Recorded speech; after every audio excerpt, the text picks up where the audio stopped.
Assalamu alaikum warahmatullahi wabarakatuh. Abenzikiriza endala mbabuuzizaako nnyo mikwano amanya bashifada hasula ng'olunaku olwaleero ng'omuvubuka ali eyo anyooma emirimu tigwe tosobola kujja ku kyeyo simanyi kufumba caayi, simanyi tosobola kujja ku kyeyo simanyi kukola biki, simanyi tosobola kukola gwa kirina. Mukwano gwange va mu bintu by'okunyooma emirimu ojje okole abaana benogera ensimbi okitegeera bulungi. Gwe wenna yandyetaaze okunywa kakofi ako oba yandyetaaze omwami yabe ng'akolera kakofi ako, mukwano jangu mu inbox yange ku Facebook Shifah the Hustlers Media, onterayo enamba yo then nja kuba nsobola okumukutuusaako. Oyagala kuyiga ku mukola nakyo jangu mu inbox yange then nja kuba nkuwa enamba ye ante musobola okubeera nga mwogerezeganya. Abavubuka temunyoma mirimu munnange, kitegeera mwana yuno yekolera kakaawa k'omulembe, okitegeera okalaba olaba wataddemu omutima yeye namwe abali mu laavu osobola ogamba nti katugende wanene we tuba tunywa akakaawa kana ak'omulembe, ate munnange nabakolera akakaawa ak'omutima okalabye okalaba munnange ye nze akange kantuuseeko dda, so totya noonya bunoonya wali ku Facebook then atembere nga mukutuusaako tetwetiiririra. Kitegeera mukwano gwange wonyooma emirimu tojja munnange kusituka kyenyinza okugamba ekyo anti omulimu gwonna ogubaguze mu maaso go kasita gubanga gukuwa ssente. Mukwano gwange beera nga ogwekolera anti osobola okulaba nga ofuna ekigulira magala eddiba. Kitegeera buli wonaabeerawo ng'olinda omulimu gwe wasoma mukwano gwange obudde buyinza okukyanga we buziba switi, so ogendanga n'ogwo oguba guliwo mwaka akaseera ante nga woolinda guli gwe wasoma insha Allah oba oli awo munnanga ante guno gusobola okukunywera ne gukuwa ssente z'owulira z'oyagala ne gwe wasoma oluusi n'otagulowoozaako.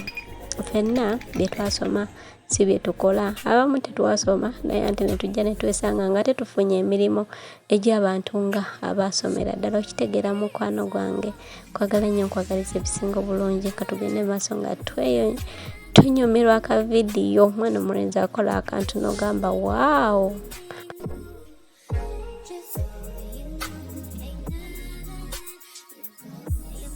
Mpozi nawe wenna ali eyo mwami mukyala muwala mulenzi nga wandyetaaze okwagala okujja okuba ekyeyo ayagala kgenda mu nsi ekimukwano tulinawo kampani, tulinawo organization bagiyita biri maaso Jobs Connect and Care Service Limited.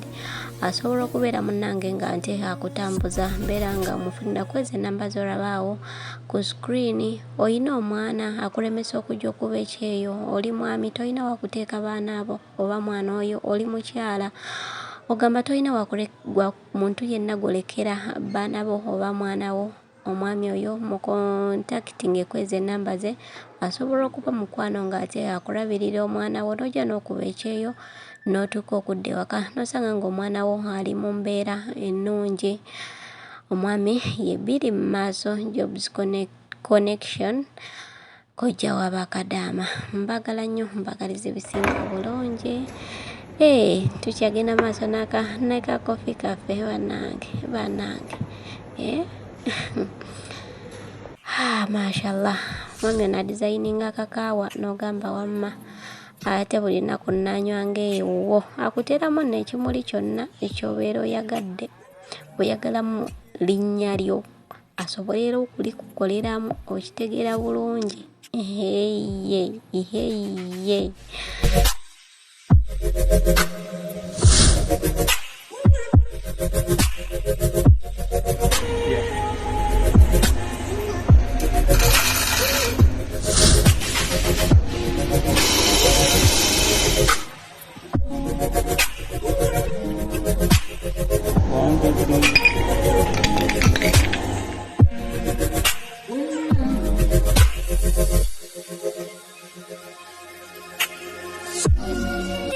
So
Uganda.